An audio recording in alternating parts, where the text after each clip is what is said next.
So when we talk about melodies, we often talk about three kinds of motion.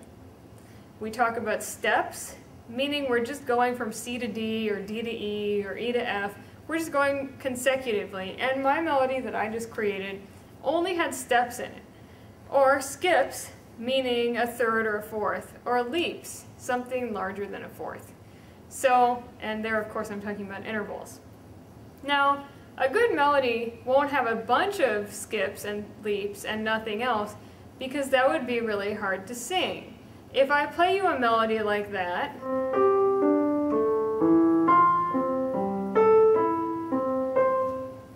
you probably couldn't hum along with that. That's what would be considered a disjunct melody. A melody that's mostly leaps and skips.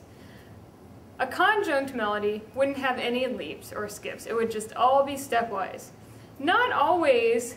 When we think of conjunct and disjunct, they sound like conjunct would be good and disjunct would be bad. The word disjunct doesn't necessarily mean it's bad. Again, back to the Star-Spangled Banner, if you think of the opening of that,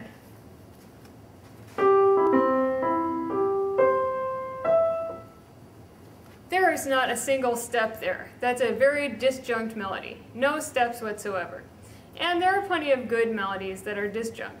But generally, you don't want too many leaps and skips, and you don't want too many big leaps and skips. Most people can maybe sing an octave, but aside from an octave, they probably can't make an interval much bigger than a fifth. So a good balance between stepwise motion so that it's easy to sing and some skips or leaps so it's not boring is a good thing to keep in mind.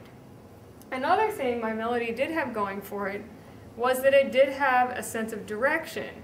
It had a high point and it went back to a low point. That's another good guide to go for with your melody. Now let's talk about some other terms that you might learn. One thing you might hear of is something called an antecedent and consequent, put together in a phrase. Sometimes we refer to the antecedent as the question and the consequent as the answer.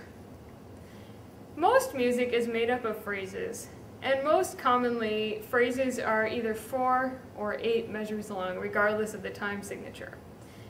It's very common to find music, when these are put together, they're called a period. It's very common to find music that has an 8-measure period, where you have a 4-measure antecedent and then a 4-measure consequent. The antecedent usually ends on 5.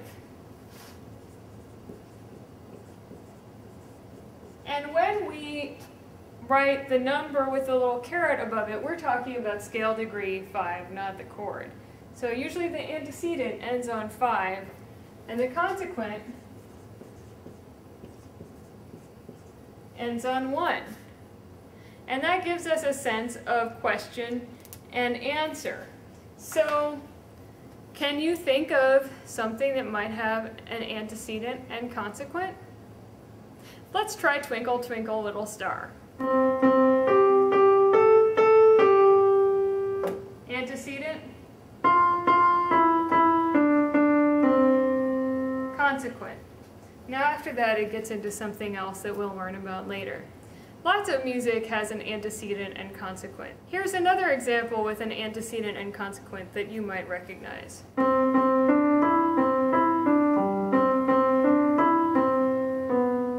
Antecedent.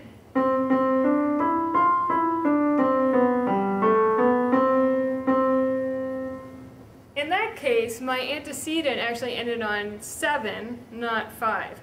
But 7 is a part of the 5 chord.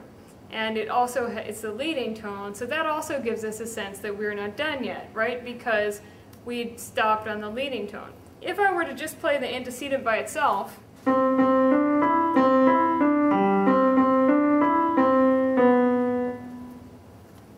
and then walk away, you would feel unsatisfied.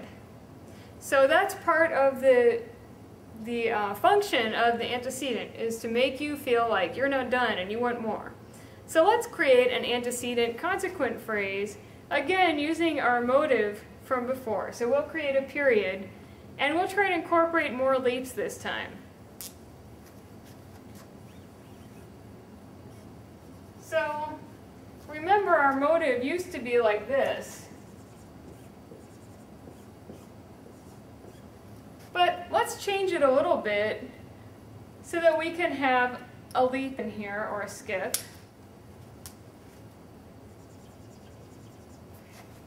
And now let's create a 4-measure antecedent.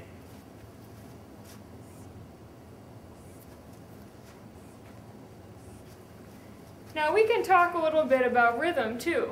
Frequently, as the phrase progresses, the rhythm gets a little bit faster. So maybe for my first 2 measures, I'll repeat this just like it is.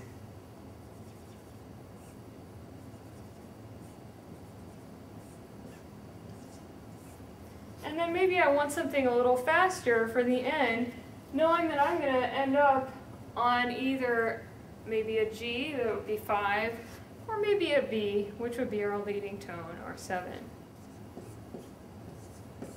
Okay, now I've created an antecedent phrase. Let's hear how it sounds.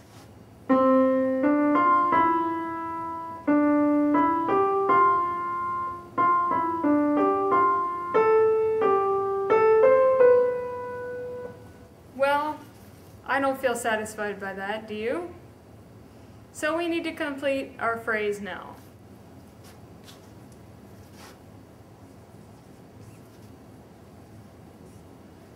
So this time, we'll again try to incorporate a similar motive, maybe not exactly the same. Maybe we'll change it slightly for our consequent, but we should be able to hear the relationship.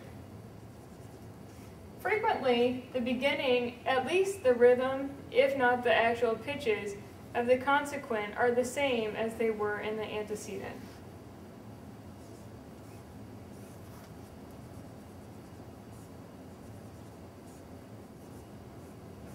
Now you'll notice I put a couple of leaps right here. That's just really to heighten the drama, because so far we haven't had any intervals larger than a third in our melody. And I did mention before that it's nice to have at least 1 or 2 larger leaps in your melody to give it more of a sense of expansiveness. So now let's hear the whole thing.